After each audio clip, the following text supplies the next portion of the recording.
Welcome back to Reactioncast. It's your host Jesus, aka Tyrant Dominus, here to give you another series review. This time around, we're going to be talking about the next installment of Dimension 20. This time around, Mentopolis. Body falls to the ground. A murder deep in the heart of Mentopolis. A city in a mind in a city.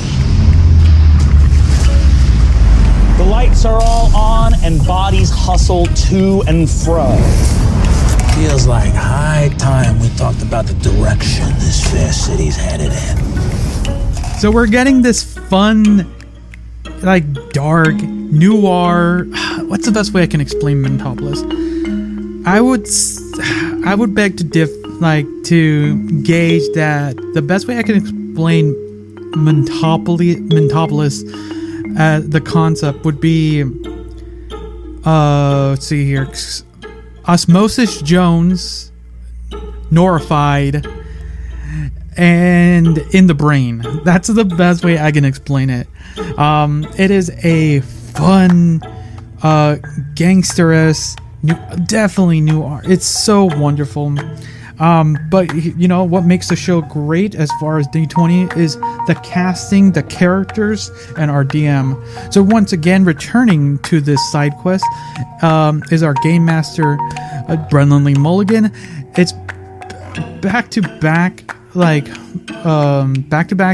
DMing or game mastering, whatever you want to call it, because they're playing a different system, Kids on Bike.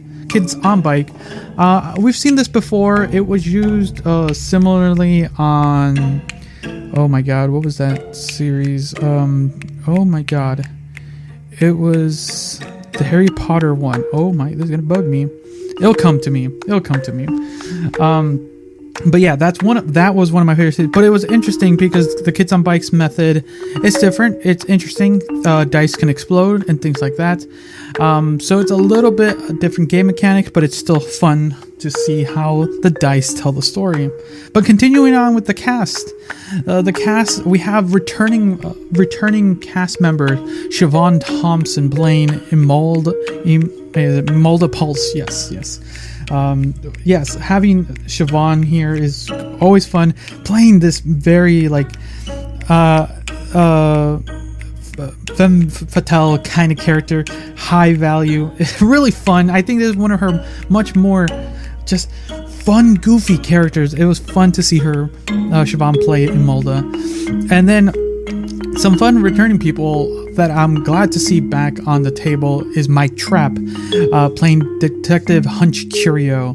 I really was happy to see Mike Trapp back. It's always interesting to see some of the other members of the Dropout team, to see, because it was the last time we saw him was in the oh my god, the name of these shows are now escaping me, but it was like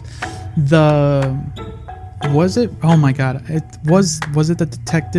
Animal Detectives, or is it Escape from Bloodkeep? I was Escape from Bloodkeep. It was the other ones. It was Escape from Bloodkeep, and he was fun there. I really liked him, so I was hoping for one day to see him more, and we did. We finally got to see him, and him playing Hunch Curio. It was fun. There was a lot of wonderful back and forth from him and Brennan and the rest of the crew too. But it just to see that it was fun for him to play this character. Like I said, once again, another member returning is Danielle Radford, and she played Anastasia Tension. And Anastasia was your typical reporter trying to find the things. It was Misfit and Magic. That's what it was. So yes, Misfit and Magic. I really enjoyed her. I fell in love with this cast member, and that she just played that wonderful. So I was happy to see her back on the table. She did a wonderful job. There's one of the best scenes of the season done by her in this one. So she did attention. Anastasia was really good. Fun. Danielle did a really fun job. bringing this character to fruition. Then there's 3 new members that were cast for this one. These are some interesting ones that I was like okay, I did not see that coming. And so the first one I'm going to talk about, I might butcher their last name, but Alex Song-Xia, I believe that's her name. I'm sorry if I mispronounced that, but they played Conrad Shintz.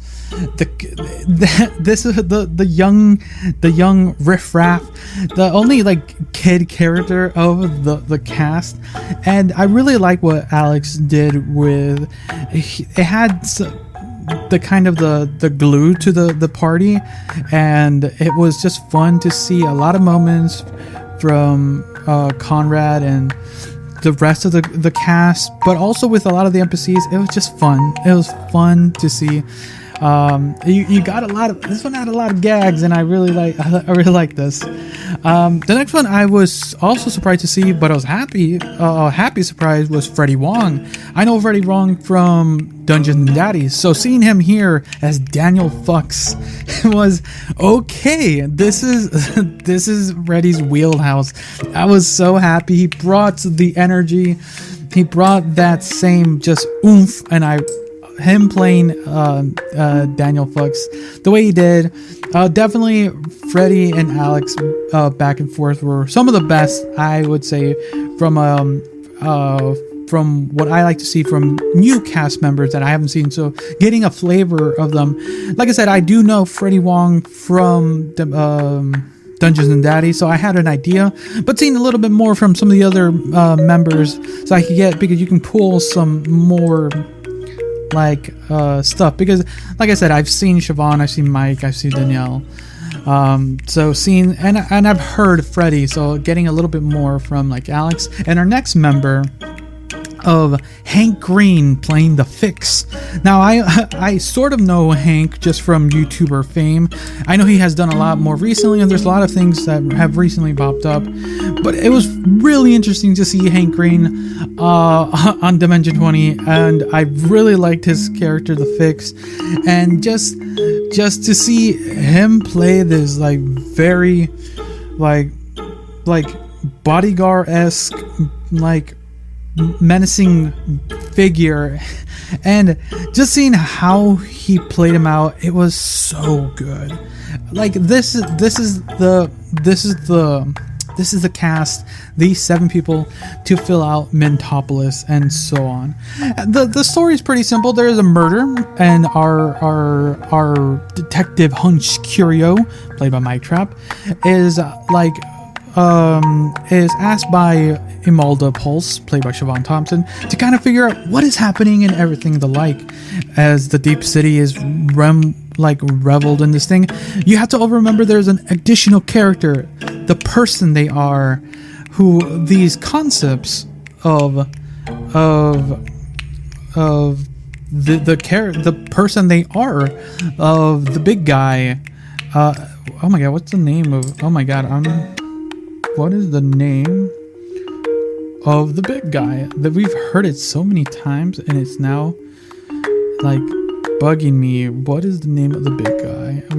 You hear the name so much to the point where it's not Elias, is it? It's gonna bug me so much. But anyways, like I said, it's like osmosis shows. So you're playing like these inner like emotions, these inner thoughts, all these things. It's really interesting to see.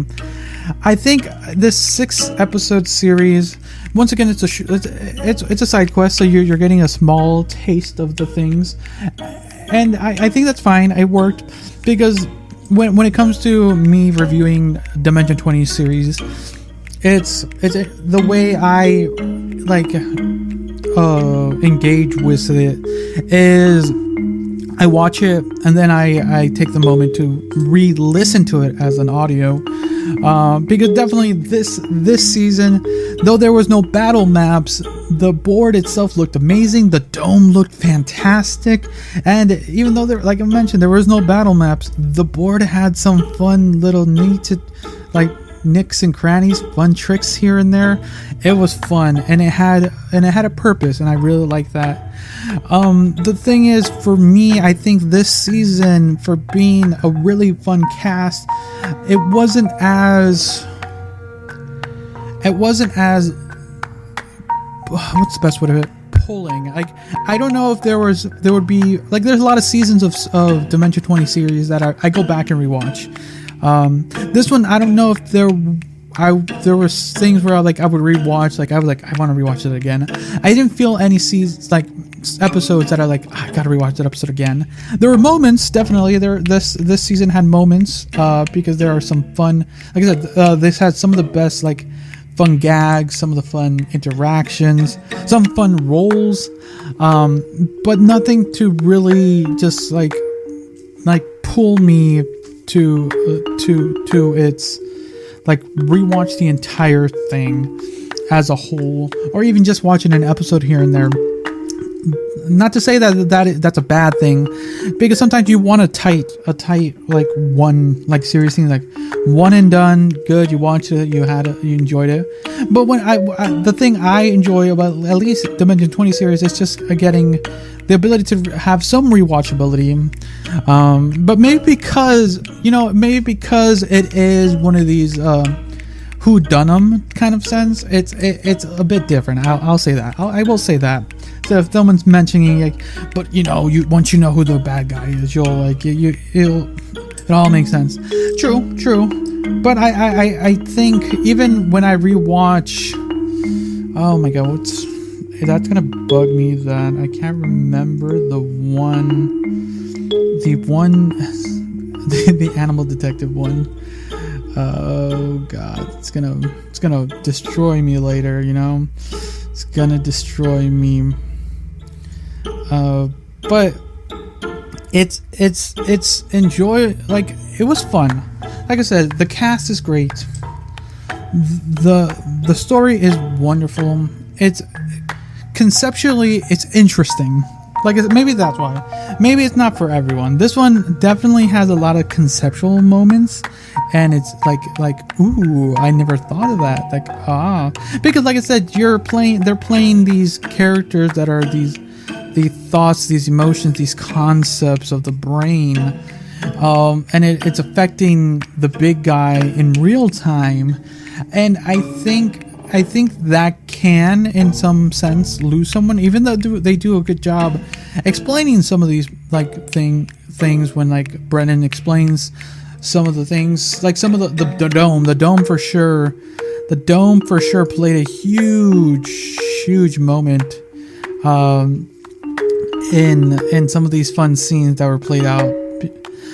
But mice and murder, there he got me. Everyone's screaming in the comments, mice and murder. Yeah, maybe because, like, in Mice and Murder, there was, like, it's a whodunit, but I even then I haven't gone back and rewatched it. I think it's the whodunit for me. Yeah, for me, and thinking now, just kind of going through my mind with whodunit films or series, it's like, unless the story has been really pulling, or there's, like, high levels of, like, to pull me, I don't think I usually go back. I'll watch clips here and there, but it's just, I think so. And that's not to say it's a bad thing, like I mentioned earlier. That's just my opinion on this. But I'll say this. This is if you want a noir, Osmosis Jones style, like, action comedy, this one, Mentopolis, is definitely some. I've been seeing some comments on X, formerly known as Twitter, on the Dropout Discord. It is one of people's favorites. It's personally not my top one, but it's enjoyable. I liked it. It's the most recent one. It'll stay lingering for a while, but I think it's more so for me. I enjoy the new cast. I love getting to see new members, seeing new faces, new voices, and that was just fun to see this. And it's my final kind of thoughts for this season. If it's not because the other thing I would say, the game mechanics, because it was hard for me to re-listen to it a little bit, because I mentioned earlier I watch it and then I re-listen to it on audio only. I don't know, maybe because it's on Kids on Bikes mechanics that I couldn't properly enjoy it, because I think just I'm used to D&D style shows at this point, that I can kind of conceptualize that a little bit better. Maybe that's it. And I think that will turn some people away. Not a lot, because the story's good, but I think it would be hard for some, because like there's moments in the season where you don't know what someone's rolling, because there's a lot more than it was in Misfit and Magic. They had 4, this has 6. There's a lot more characters to kind of work with. Everyone's stats are a lot more varied, so it's hard to kind of see all that. So it's like when someone's rolling, you don't know if they're rolling a d4 compared to a d12. Sometimes you can kind of remember, and if like listen to it compared to watching, because you can see the stats when they watch them. Wonderful art, wonderful everything, but it's like it's hard to kind of see some of those things like listening to it. But for a 6-episode series, with about 2 hours each, 12 hours, so you're getting a good chunk of content. But yeah, if it's not your thing, I would say add it to your watch list. Eventually gets around to it, because it's a good season. It's a good season. But if you are if you want Noir Osmosis Jones of the Brain, it's a must watch. It is a must watch if that is what you're looking for. But if it's not at the moment, add it to your watches. You'll eventually watch it and you're going to really enjoy it. But yeah, those are my thoughts on Mentopolis. I'm looking forward to what the next season will be, with the writer strike and actor strike still ongoing. I don't know that I haven't officially looked into any deeper into the how Dropout is handling all that. I know some of the members have spoken some about it, but until I do some work, I'll see. But I'm fine waiting, because I'm supporting them as my best by reviewing just some of the older stuff coming up and whatever's kind of coming out, because there's going to be a slug. But definitely, I've been enjoying all the stuff on Dropout, Mentopolis more so, and some of the new stuff that came out. So yeah, let me know your thoughts in the comments of Mentopolis if you're watching this on YouTube or Spotify. If you're listening to this on any other podcast platforms, let me know on X, formerly known as Twitter, Instagram, or TikTok. So thanks again for listening or watching. Until next time, see ya.